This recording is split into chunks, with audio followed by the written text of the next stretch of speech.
to the Rhythms and Roots podcast. So glad you guys are back. I'm your host, Donnie Hinshaw, and today's episode is a little personal for me. Some friendships, I would say, are built over coffee tables, lunch tables, maybe in community, but many of them are built, at least for me, over dirt roads, long distances, long silences, shared breath, even a little bit of rap music. I remember that too. And tired legs. But one of the biggest things is shared ministry and vocational ministry. So today I'm joined by two dear friends, Jaden and Audrey Ross. Our friendship was formed over seasons of ministry and transition and long runs in South Central Kansas, a little town called Haviland.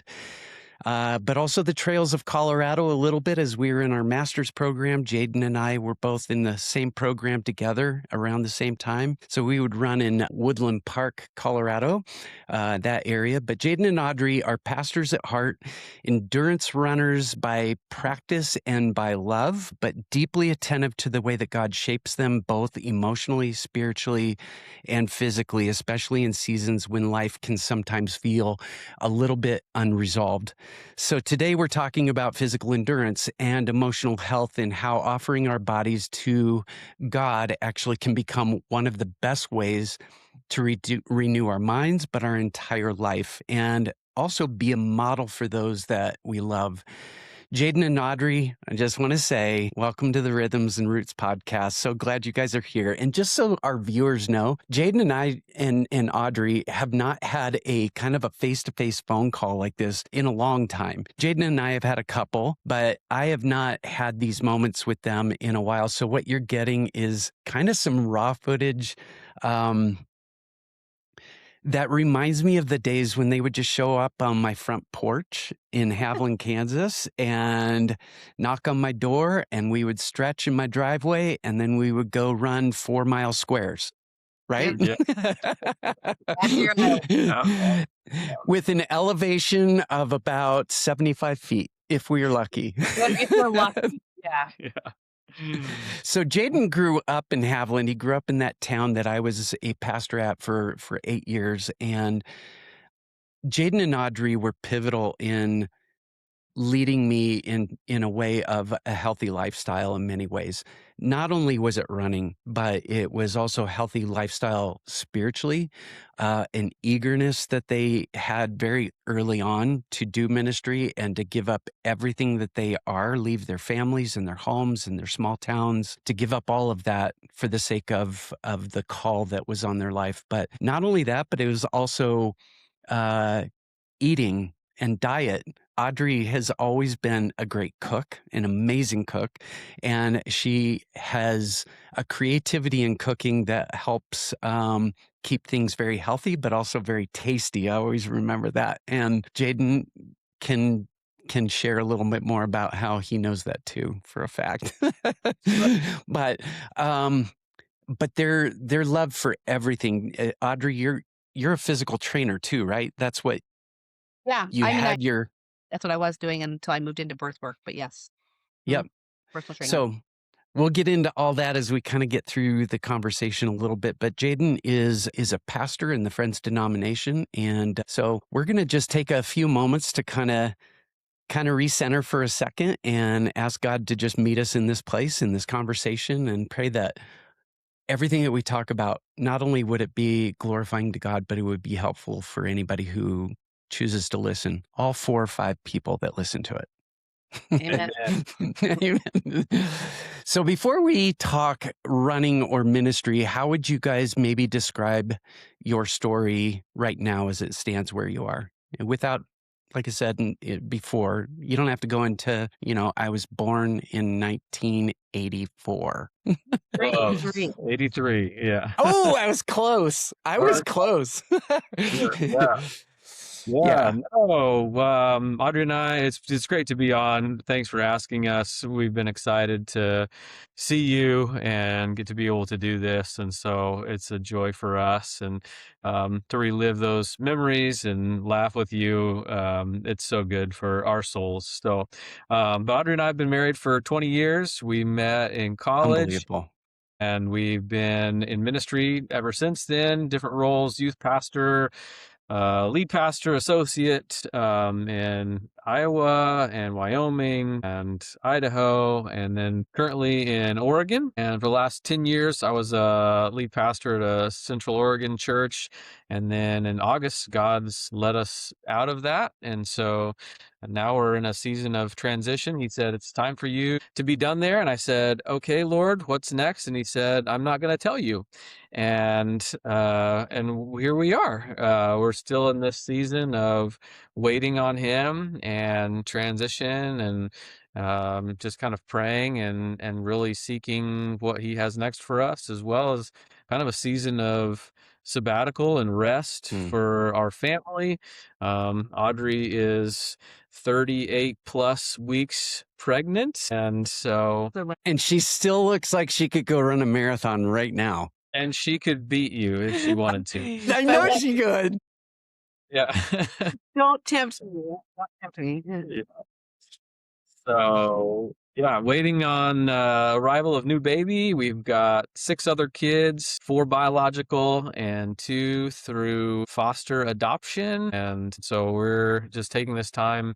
The time we've had over the last few months it's really been amazing with how God has provided for us and continued to lead us when we take time to listen to him and to be still, and the things that we've been able to do together as a family and with our children that never would have happened otherwise if we would be doing something different at this point. So that's kind of where we are right now. We're in this season where we don't know what's next, but we feel content with where we're at and content with the fact that God does know what's next, and really just in the season of waiting, still growing closer to him, drawing closer to him as we kind of go through all that. Man, Anything? Yeah. it's crazy. And I want Audrey to speak to that too a little bit. But as some of the people that are listening a lot of them are friends of mine and people that are in the ultra running community, as well as endurance sports and triathlons and stuff. If you don't have a faith, if you don't have a Christian faith, it would sound crazy to you to do what they're doing right now. Yeah. But yet I can tell you in the times that I've had to do something very similar, mine was in California. Those were the most memorable years of my life.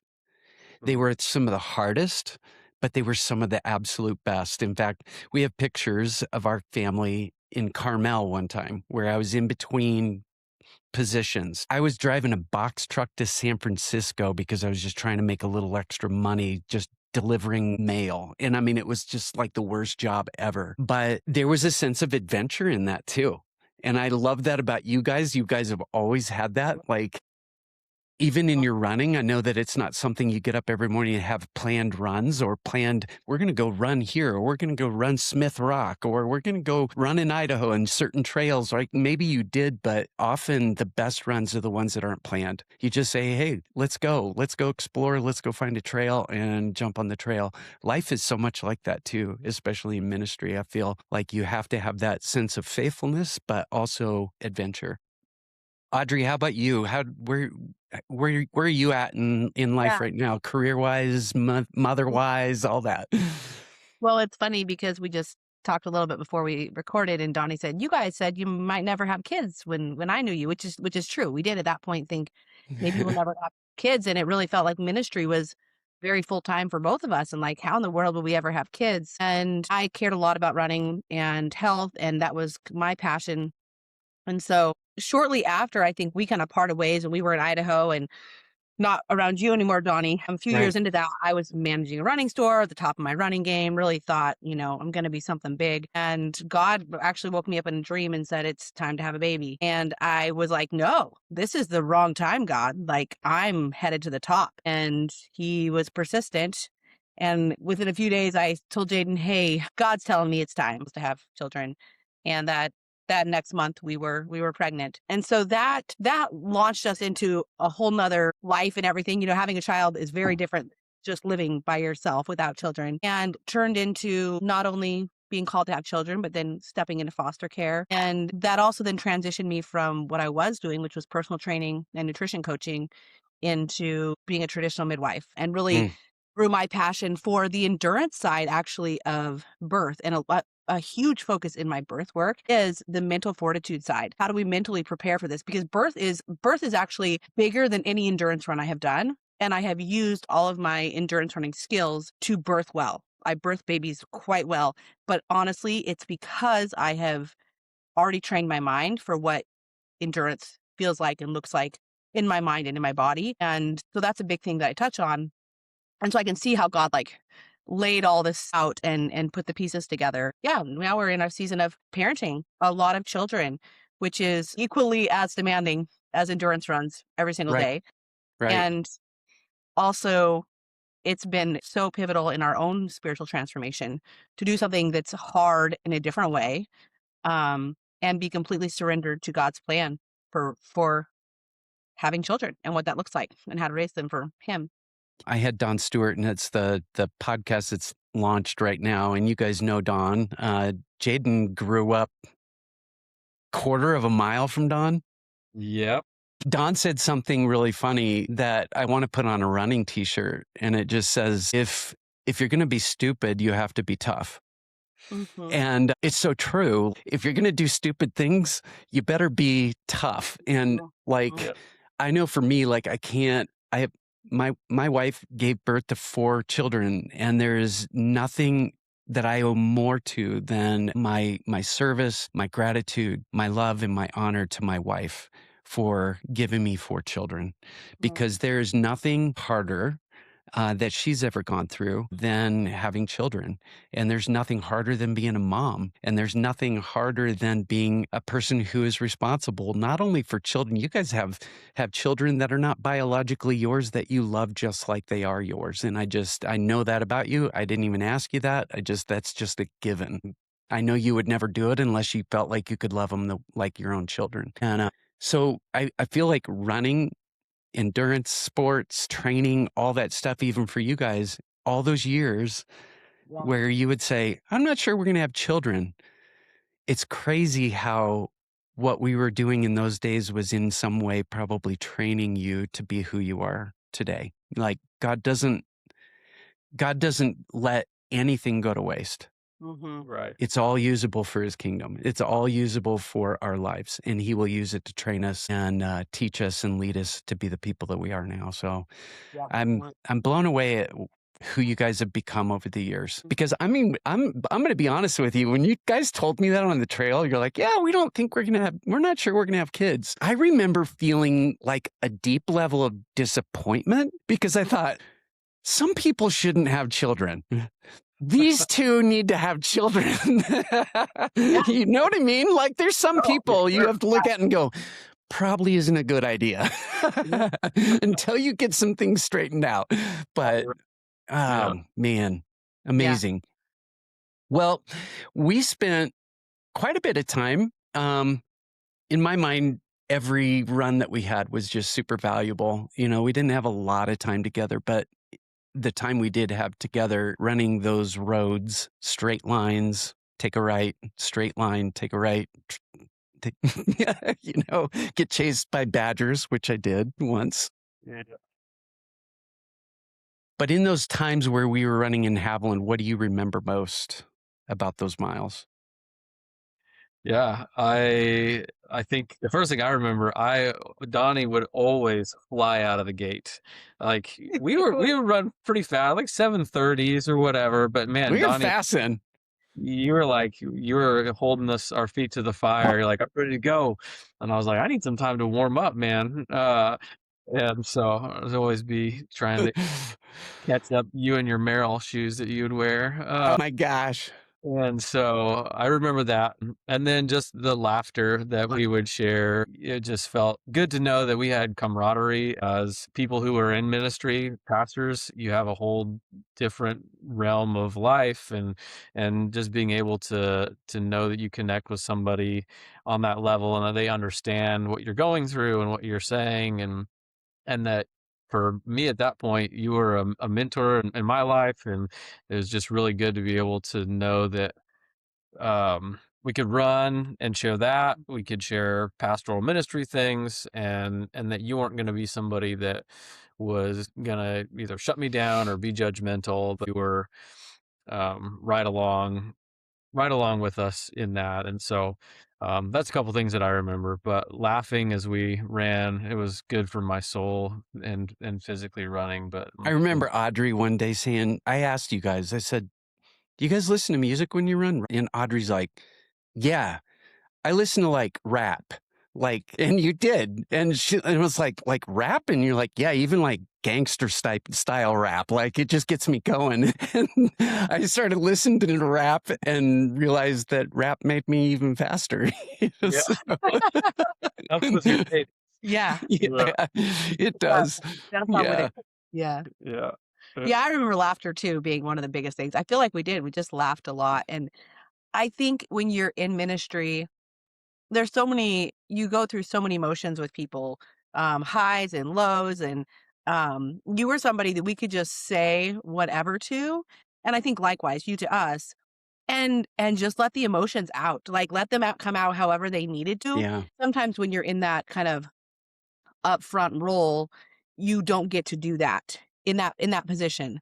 Um, you get to do it on your own, but you know, it's not, you're not going to always reveal all those things. So to have a friendship where any of those things could just come tumbling out, and we could laugh about them or talk about them or cry about them, whatever. But there was a lot of laughter. It was just, I think it was really healing to us, especially in that season of our lives. Um, yeah, that really stands out to Yeah, me. for Yeah, sure. it's funny because you guys say that I started off fast. All the guys that I run with right now, they're like, dude, seriously? Slow down. Like, and even today I ran with them this morning at 5:45 and we did North Table Mountain here. And um, I started taking pictures because it was just beautiful this morning. So I started taking pictures and I was the last one. And they were like, what's wrong with you? Are you okay? Because you're like bringing up the rear today and you're not like out in front, you know? So some things never change, you know? That's Yeah. If I ever decide to run 100, I'm going to have to figure out how to walk the first 10 miles, you know, like just hike them. So Yeah, my problem has always been going out too fast. So I'm with you, yeah. Don. Yeah, Yeah. I get pretty stoked about the takeoff. Yeah. So how did friendship form differently while running than it does? How does it form? And I think Audrey, you shared a little bit of this, but how does friendship form differently when you're running with each other than it does when you're just in life with people in ministry? Is it different for you guys? Oh yeah. Yeah. It's so much easier. I mean, just Mhm. move. You think about even people who aren't runners, even if they're walking with their spouse or they're driving in a car, like two people moving together in the same direction, Yeah. I think it just sets you up to communicate better. Yeah. And so the you have clarity of mind when you run. You feel more free when you run. Like it loosens your inhibitions. You don't have to have a drink to lose your inhibitions, right? You're just Right. looser. You're out in nature, and I feel like it just builds a friendship so much more quickly, but also authentically. To just, I don't know, be out on the road together. I agree. It's all, that's what we are created to do. And you see Jesus walking with his disciples. Like maybe that's the way it's supposed to be. I know. He sent them out 2 by 2 and says, don't even take a cloak or a tunic. Don't Yeah, even take running gloves. Don't just go. exactly. You know? Yeah. How about you, Jaden? Yeah, How do you I feel think like it too. shapes differently? Yeah, if you're doing something difficult with someone, then you have that. I mean, that forms bonds a whole lot quicker than, like you said at the beginning of the intro, just sitting across the table from somebody, which we do a lot of, drinking coffee or whatever with someone. But you enter into that, there's times where you're running and you don't want to run, or it's difficult, or you're having a mile split that you're trying to hit, or a distance that you've never gone before. And you do that with somebody else, and then that forms your connection with them in a much different way than it would in any other thing that you're doing. And so I think shared difficult experiences, Yeah. painful, whatever word you want to use.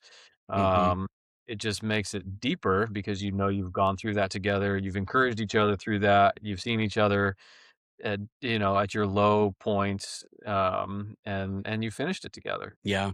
What I love about you and Audrey is that running wasn't necessarily something for you, Jadon, that you did. You No. did the classic small town sports. You Yeah. you play football, you play basketball, you run track, but nobody just goes and runs the dirt roads in Haviland by themselves, And what I No. love about you is that early on, your guys' marriage and your relationship was totally formed around outdoor activities, camping. You guys were like the sticker kings. You guys your vehicle had like so many stickers, and they were like badges of honor of where you guys went together. And I always was so jealous of that in the sense that I just felt like you couldn't have imagined a better life at that time than the life that you guys had with each other on the trails and outdoors and doing ministry together. And I remember when you told me, we're not sure we're going to have kids, I remember that was the reason why I processed that in my head. I'm like, they love life. They just love running. They love being together. They love adventure. They love exploring. And I don't know, for me, that's how I've seen like your marriage, like found a lot of strength early on because of what you guys did together on those trails together, I don't know. Right. Speak to that if you want to, but I feel like I'm answering your own question. Oh, Yeah, it's completely the truth. Yeah.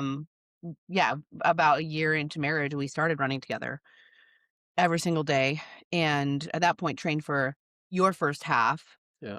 but doing it together, and that was just our normal routine. And then up through even 2 children. I mean, we had so many people I in know. Oregon like, "Oh, we know you guys because you're the people we see pushing a stroller with 2 kids through the snow." Like, we were known for that. Um, and then, by baby number 3, we started to separate some and do more of our own running just for, logistics. But it founded everything.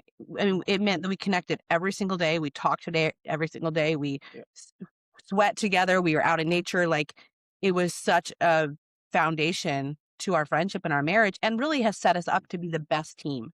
Like, I think that's the biggest thing is like, we are the best team. If something has to get done, we can make it happen together. And right now that's raising kids, but we're the best team because we were used to going through that every single day together and I agree. encourage the person to get out there and do it even when they didn't want to. Yeah. I agree. And Audrey, even when you were doing more of the endurance running and Jadon he was like your biggest cheerleader. Like he was just constantly like, Jadon rarely talked about his running. He always talked about you. And I found that fascinating. And I love that about Jadon is that he was just out to promote whatever you wanted to do. And he was willing to go and do what nobody in Haviland grows up doing, and that's running on the dirt roads out there. He was willing to do that because of the relationship that he was forging with you. And not only that, but now you have 6 kids, and that's still a factor. That's still working into your life. I'm sure it's like healthy eating, it's spiritual disciplines and reading the scriptures and praying together. And,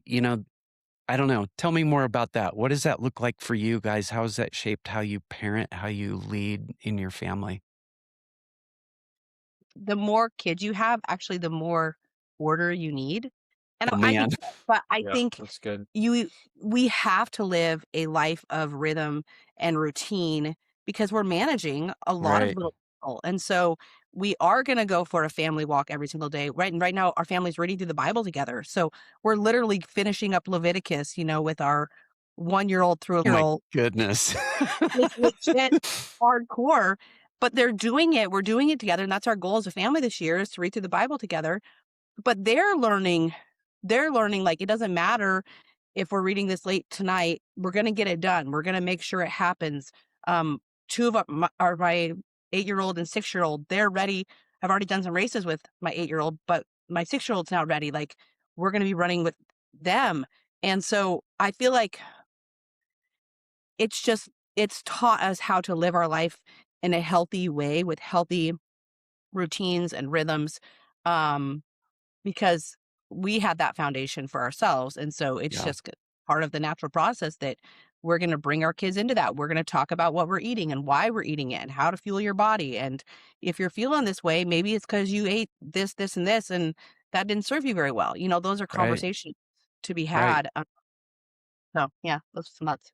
Yeah, What do you think? no, I totally agree with that. It's especially the more kids you have, the more order there is. And so even I think you frame it in a different light, the more you take on your life, like people are like, "Oh, I'm so busy." And then for me, I typically can be the one like, "I'm so busy, I'm going to cut out running or I'm going to cut out my, spiritual discipline or my time of quiet." Like Right. that I have done that. And that's the wrong answer. Like that's when you have to lean into those things more because it is what helps keep you sane and steady Mhm. in those times of fullness of life and where you do feel like you're so busy or like, oh, it's too hard to meal prep something good, so I'll just whatever do this. Or I mean, my thing is like if I get stressed or bored, like man, food's my go-to thing, and like Oh man. that's not what I need to do. And so continually it's a continual battle within some of those things. But um Yeah, yeah. there's not a bag of potato chips that I wouldn't destroy in a second if you put them in front of me. Like it's like, and I know every time I grab them, like you can't have two or three. Yeah.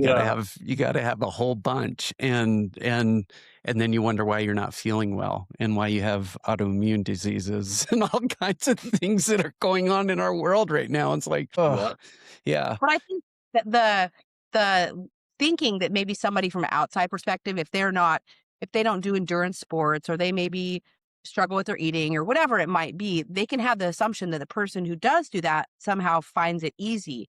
And I would say that's absolutely not true. Yeah. no, I would say there's a willingness to keep choosing the right thing over and over and over again. And then messing up and then being like, "Oh, I'm gonna choose it again." Like, it's this persistent willingness to be uncomfortable and to very much do so. called to do, in whatever you're doing, and it's not like it's easy. It's not. No, Um, it's still work. And in the spiritual yeah, life, it's the same. yeah, It's the same, yeah. Mm. like I have to get up every morning with an intention to not grab my phone. In fact, Right. we got a nice little um, thing in our house now. It's called the brick, and you tap it like you do like Apple Tap Pay at the store, and it shuts everything off, Mhm, and like literally shuts it off. You can't get into anything. And so every day I have that set so that it's not the first thing that I grab. I mhm. can't grab my phone in the morning and start looking at anything, a news feed or anything. Like I know for the first 2.5 hours of my day is going to be spent doing the hard work. And it is, it's hard work to stay attentive and intentional and to be in God's word, to pray, to journal, to plan out my day. What's important, what's not important, all those things. And I think people think, well, the spiritual life is for people that are weak. It's for people that can't get through life without God. And it's like, no, like the spiritual life is for people that are strong. Like you have to be strong in order to maintain a relationship with God and Mhm. keep that at the center of your being. That's why I don't like disciplines, because discipline sounds like I'm in trouble. I want to be in rhythm. I want to, it's like you start a drum beat, and once you get going and you're in line with whatever music's being played, it just becomes natural and it stays. And I feel like the spiritual life and running and eating correctly, all those things, they need to become a rhythm. They always say it takes 21 days to start a habit. So the first 21 days are definitely hard. They're difficult, takes a lot of work. And then when you start to see the benefits of it, it changes dramatically, of why you want to do it. So, um, how have how has maybe endurance training or even um diet and eating correctly as a family, how have those things taught you, or how have they led you to battle through things like maybe anxiety or grief or uncertainty or transition? I don't know. I want to hear from from you guys on that perspective. Like how has suffering in long miles taught you how to get through tough seasons in life, or how to consistently eat when you want to grab that bag of chips? Like, honestly, how has that Mhm. taught you well to endure in those times? Yeah, that's a good question. Um my mind kind of goes in a lot of different directions. I think for me, one of the biggest things is knowing that that's probably during those times of like if it's anxiety or a stressful season or not knowing what's next, doing the right thing is probably going to feel like the hardest thing. Oh, wow. Yeah. And so, if I'm feeling stuck inside and it's raining outside, but I've been inside all day and I feel like low level depressed and like the kids are getting on my nerves and like I just need to get out. Like the last thing that I want to do is go out in the rain for a run or a walk, but that's what I need the most.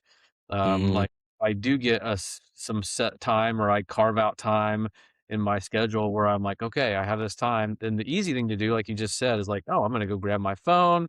Like I want to numb myself Man, so rather true. than do something that's going to feed my soul and my brain to like get out of that situation. And so I think for me, it's a good reminder. Not that I do it all the time, but a good reminder that if I am going through those seasons, if it's if I feel bad or depressed or anxious, then to go out and do that because I will always feel better coming back after I've got outside, after I've moved my body. It changes I know for everything. me, Rhonda can see it. She like looks at me and goes, "You need to go for a run." Yeah.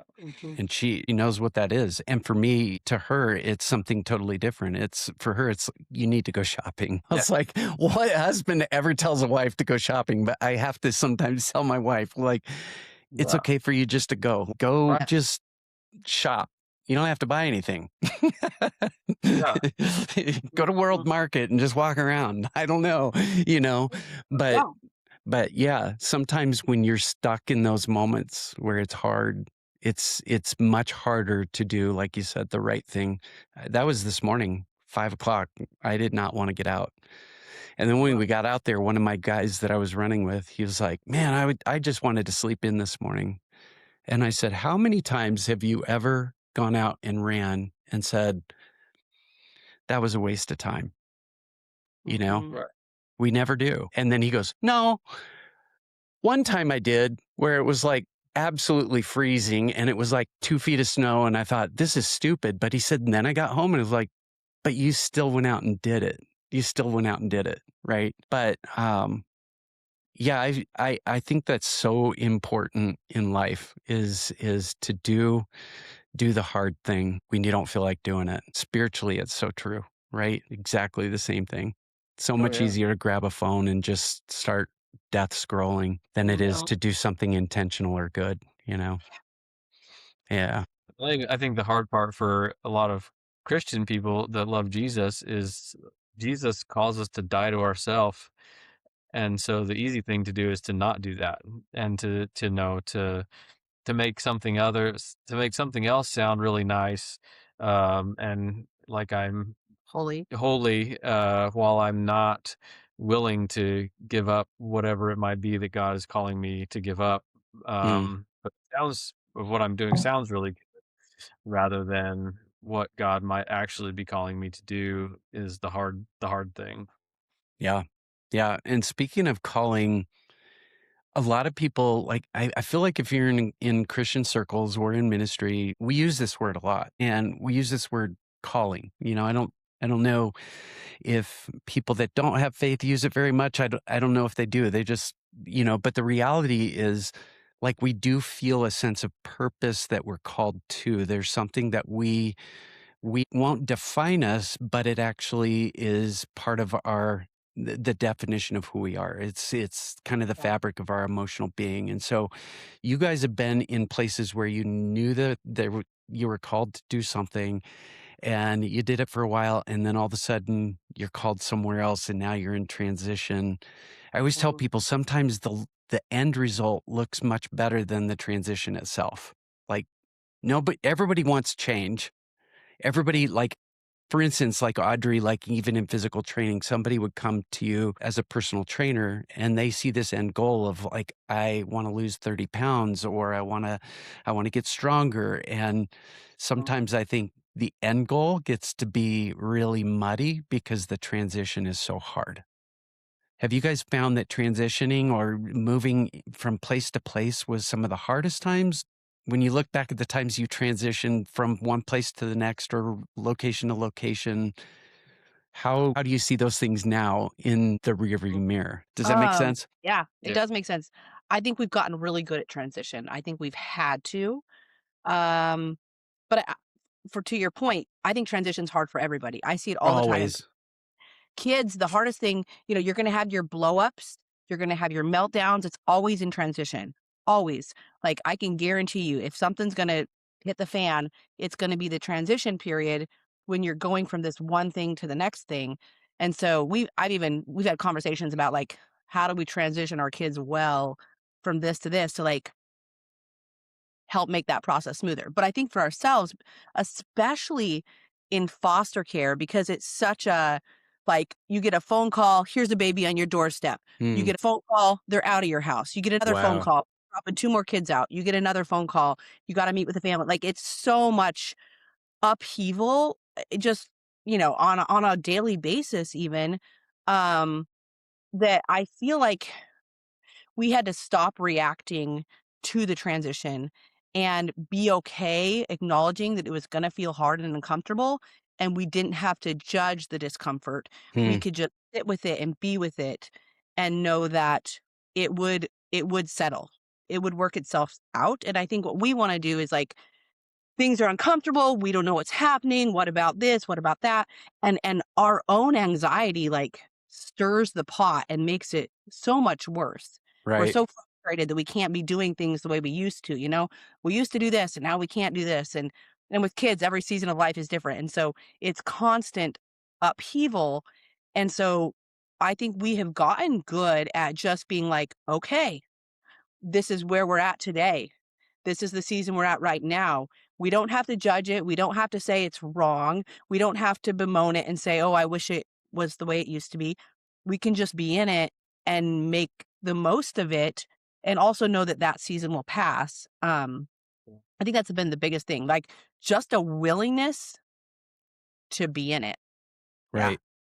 Yeah, And truly. and on microscopic level with children, and especially in your guys' situation, the pain of transitioning from one thing to the next is probably really difficult for a child in the sense of like, I want that toy that my brother has. And the Yep. transition is you have to share it with somebody and you have to wait your turn. It's like as simple as that, but then even much more complex, like you just said, Yeah, drop off a exactly. child 2 days later, they're taking Mhm. them, right? Which Yeah. can play with, it's got to play with your emotions, Oh my especially for goodness. two people that I know love those children. You want to Yes, love them the way as if they were your own, right? totally. Oh It's yeah. got to be brutal. Yeah. Yeah. Just rip your heart out over and over kind of emotions. Yep. Totally. How is your faith and your relationship with God helped you guys in those times of that in between stage of life? How has that been, an anchor for you guys? And what does it look like for you in those moments? I mean, are you guys diving deeper into scripture, or is there a period where it's just like, man, I can't even do that. I need to be patient and be still and not try to learn more or gain more by doing all the classic disciplines. Cause I feel like disciplines, there are times and seasons in our life where we're not as good at those things, right? It's like my prayer life is not great at this time or whatever, and it being okay that God is actually going to meet you in that space. And I think ultimately physical training, endurance training is very much the same. We can look at our metrics all the time and look at our PRs and say, why am I struggling today? Well, it's okay to struggle. Be where you are, right? But how has your faith anchored you guys in that? Like, where's that been the greatest benefit for you guys in moments of uncertainty? I feel like it ebbs and flows, and it should. I love being in my Bible, And also there are periods, I would say, especially like in grieving periods, when I look back, Mm. that less scripture and more music has been like Oh man. where I've needed. Like I might not, I might glaze over the page and be like, oh, I read that, but I don't even know what it says. But then if I can get out on a trail, running, walking, being Mm. in nature, just have music in my ears, God speaks to me powerfully. And I know for Jaden, it's more silence. It's like being out on the trail in silence. I'm like being out on the trail with music. I feel like God always like he's like Spotify, this is it. Like I honestly feel like there's so many times where he just put and I'll pray to him like God, I don't even know what to listen to. I'm devastated. Like this is what I can't find the right song. Like you show me the right song. Like put it on shuffle, and God's like, this is your song. And that's how God works. I think he's so much bigger than these, I don't know, all the things we do right, Right. that sometimes just creating space for him is what matters the most. Mm. But if you never create that space through stillness, through quiet, through movement, if there is no space, it's hard for him to fill it. So yeah, Man, I think that's a just good word right there. I love that. I love that. Yeah. what would you add? What do you got, Jaden? Yeah, I think, like she said, for me, having quiet, and especially if I'm out moving, then it helps. Quiet, just sitting in quiet, it's very much different than if I'm outside and moving, and I feel like, yeah, I'm maybe either I'm more open to it, or I don't know if that's just how God works in my own life, but You're just a good Quaker. yeah, It's true. You are, and you look like one. You know, you that's got the right. beard, you I got the silence. Yeah, Those glasses, they know how to sit in don't know how to be silence. I quiet. know. Um, and so, yeah, and then I think, the other thing is I have seen God work enough in my life in the past to where I can trust him in Man, today, that knowing even if I feel like, okay, my world is chaotic or there's something that I don't know, like Mhm. God has been faithful in the past and I trust him and I know that he's going to be faithful in this circumstance and this mm, situation and other testimonies of other people and in my own family. And so relying on and leaning on those and trusting even when I don't fully understand the whole picture, that helps me to remember that, like, yeah, God hasn't failed me yet, and I trust him and what scripture says about him and what he says about himself, that he's not going to fail me now. right, right.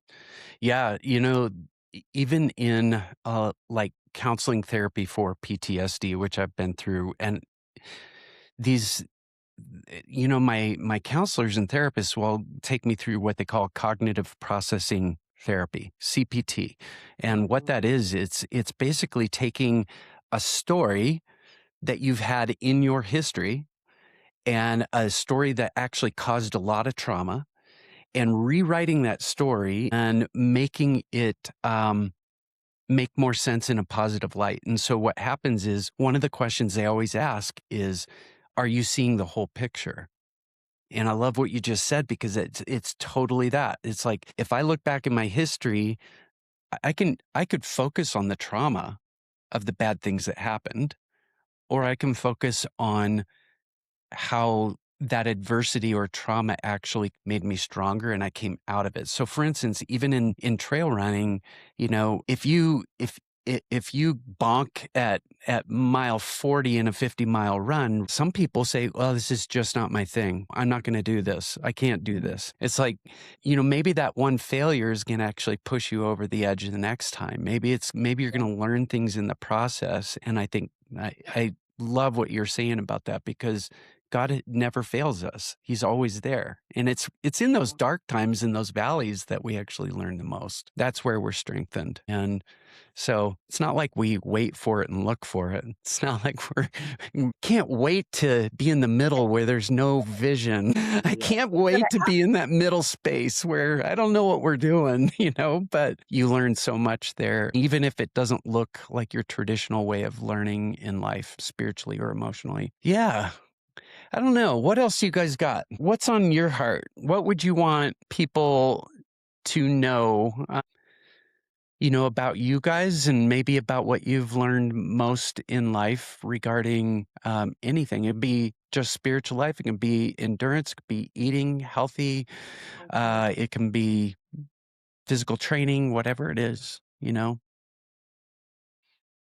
We were What? talking about it a bit beforehand, and I just said something that has come up for me just kind of in reading through your questions, but then in life in general is I think a lot, this is more in the Christian world, but we talk a lot about like stewarding the gifts that God has given us and how do we do that well. And I actually think that that's far less important. In my experience, Mm, God is constantly asking us to do more, to give more, to sacrifice more, to die to ourselves more. And it goes beyond what we feel like we're capable of. There's so many things that I'm like, I'm not capable of this, God. And he's like, that's exactly what I'm calling you to because I actually am going to be sufficient. And so I sometimes tire of those conversations of like, well, how do I steward this well? And I'm like, it's not about your capabilities. It's about what God has called you to do and about giving your all to him. And I see that in running too, right? Like you could be like, oh, well, I'm not capable of running this distance. Well, you aren't if you don't ever try or start right. or Right. in the process, right? Mm-hmm. And so many things that I feel like God has called us to, it feels way too big for us. And God has said, this is what I'm calling you to. And as we are obedient, he grows our capabilities. He is sufficient where we are weak. And what he's called us to becomes Mm, possible. And I think I just see that theme all throughout my life. And I wish it was more prevalent, I think, in, like mainstream Christianity, because I think that is the calling that we each have on our lives, both in our spiritual walk, but also then it's totally the physical side of it too. It's right. always going to be big. And that's okay. Mm. It doesn't mean you should start. Yeah. Yeah. Calling and wanting are often very different things, right? It's like go back to our beginning conversation in the beginning. And I'm not sure we're called to have children. Mhm. And Yeah. yet now you have 6 and some of the best parents probably ever that I've just by watching a little bit of what you guys do and what you stand for. I'm amazed at what God has done through 2 people that wasn't necessarily what you thought was going to be your calling. And it is Yeah. the fabric of who you are. Like, Yeah. Yeah. did you feel equipped when you were 27, 28 years old to be parents? I think you were questioning that. But yeah, I totally agree with you. I think people are looking, and then there's some people that will look for, they just think, I'm called to do this, and then they peter out because they never really were, right? Yeah. They quit Very true. because they never were. Um, Mm. and so, yeah, yeah. That's true. I don't have anything extra special. The preacher, the pastor. Yeah. Are you missing that right now? Yeah, I yeah. bet There's you times are. where I mean, there's things that God has definitely given to me where I have them tucked away in the back of my mind, and like, yeah, I'm gonna preach that someday. Mhm. And Is so, some of that's like in the area of fatherhood, or is that one of the uh, things that's really, I don't know I where I heard that. yeah, I think, yeah, I think definitely the experience that I have in being a dad is I can speak a lot to especially younger fathers. Man, And so I'm at that age, they say, what, 40 to like 65 or 70 is really like your sweet spot of like being able to teach and share. Like you have life experience, you also have, some maturity. And so those years of that 40 to 60 plus is really your like prime time to share, and you can speak out of experience. And right. so, yeah, I think I definitely have that. And yeah, other things that God has just shown me through our time over the last few months of some different things. And so, Yeah, yeah. I got people right now that are always telling me like, Donnie, your beard makes you look so wise. And I'm like, no, my beard has not made me look wise. What's made me look wise is all my failures and my struggles and my successes and everything in between. It's that life experience that you can't get anywhere else. Wisdom does not come because you're gifted it, like at birth. Yeah. Nobody's wise at age 1, right? It's not a... Yeah. Yeah, you. In fact, the psalmist says, "If you want wisdom, go get it." Well, what does that mean? He's like, "Go live life. You will eventually have wisdom as you live life, and you fail and succeed and trip and jump and move. As you just keep going through life, you're going to learn, and wisdom will be the greatest gift that you can give your children and people around you." Yeah, yeah. I mean, you guys know that. It's like I felt like when I met you guys. You were the wise runners. You guys had already done it. And you were like teaching me, like, I remember, you remember when you told me about Ultra shoes? Yeah. And it was like the second version of Ultras, like, Yeah, we were in the first version. We had like some of the very first ones. Yeah. Came out. I just barely think I probably finally got rid of them. The very first ones that came out. Yeah. Well, Golden Harper lives just like 5 miles from me now. And Crazy. we always say there's a Golden Harper sighting, at White Ranch Park or somewhere. He runs in these hills here. So I remember thinking you guys had the wisdom, and I learned from that. And it was based off of experience. It was based off of your guys' time on the trails together. But yeah, I'm excited about where you're going. What's that? What are you running in now? I'm just curious. Like, where am I running?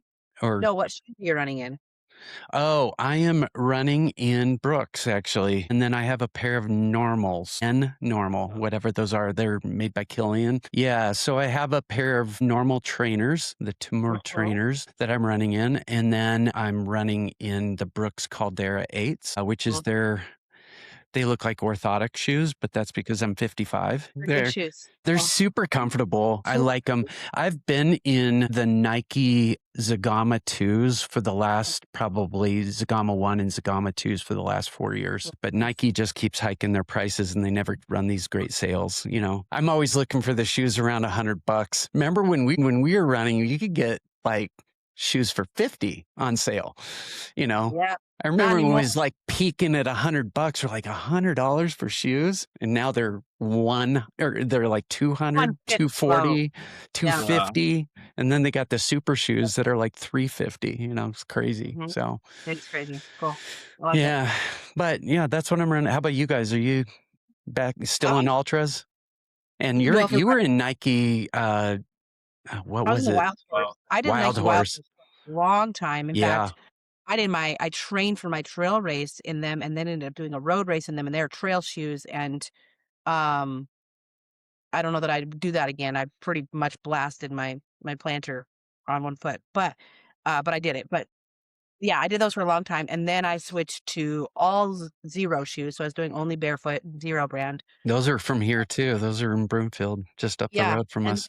Then when I was back, and I was doing a lot of just trail then, but then when I went back to road, I had to have some more cushions. So now I do ultras for running, but then all my other shoes are all zero shoes. I don't know that I'll ever get my foot back in a shoe that doesn't have a wide toe box. I think I've sufficiently let my toes do their thing. So that's where. Yeah, I've had a few of their sandals, the zero sandals here. So they're amazing. Yeah. How about you? Ultras. Yeah. You've always run in ultras. Seems like pretty much. Pretty consistently. Yeah. Once they came out, that's about all I've done.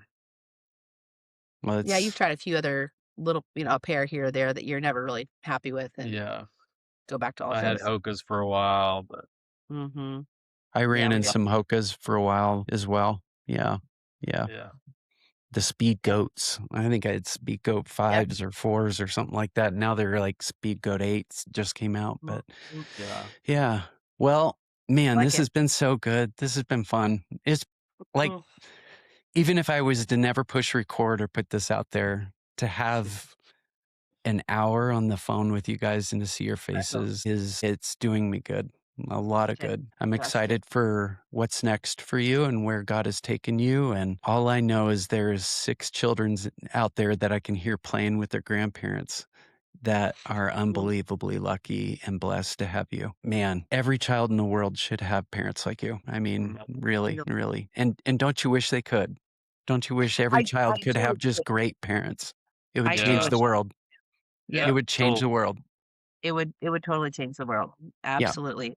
Yeah. Mhm. Yep. I think that's where a lot of our societal problems are rooted today is lack of fatherhood and oftentimes lack of good mom, So, well, we're going to go into this time here at the end, what we call our Selah moment, which is just that word Selah in the scriptures, especially in the Psalms, is used as a time to say, this is where we pause. This is where we just take a moment to breathe. I tell people it's one of the most important things about running and endurance sports in general. It's like this morning, I was pulling up the rear with all my guys that I was running with because I got so captivated by the sky and by where I was at and the guys in front of me and just taking pictures in the dark, I just wanted to capture the moment.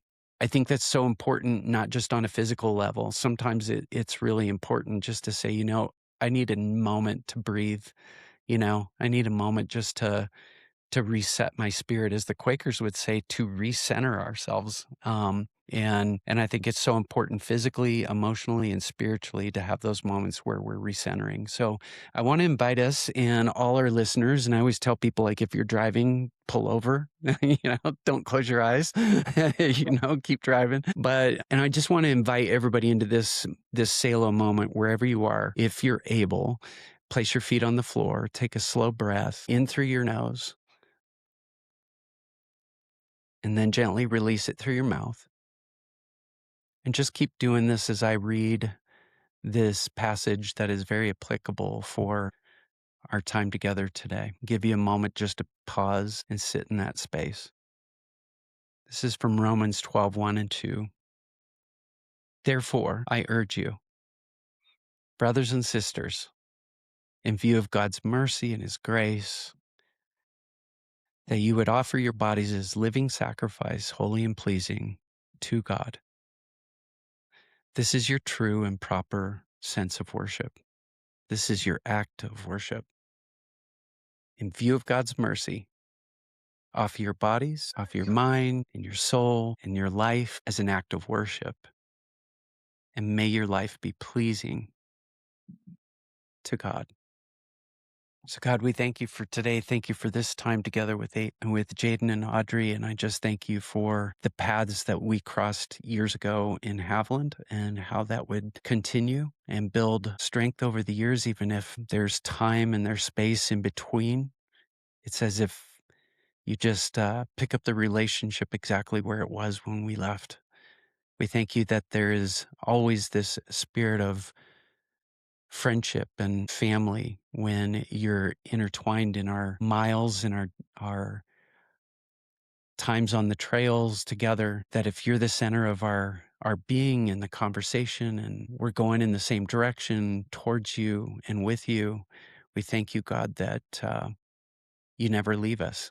You never leave us personally, but you never leave us out of relationship with each other. And this is the fabric of who we are as spiritual beings, that we are united by your spirit and by your love and by your grace. Be with Jaden and Audrey as they move into this next season of life. Continue to use them and their gifts and their talents. But even as Audrey said, that they wouldn't just focus on their gifts and their talents, that they would see life as a great adventure in front of them, and that they would be open to be called to do the things that you've called them to do and move and breathe and have that space with you in their life to come. Praise you and thank you for our time together. Now may the Lord bless you both and keep you. May the Lord make his face shine upon you, be gracious unto you, lift up his countenance to you and all those 6 ones outside, and give you peace. In the name of the Father, and the Son, and the Holy Spirit. Amen. Amen. Thank you. Thanks. All right, guys. Thanks for joining us on the podcast today, and we'll see you guys next time.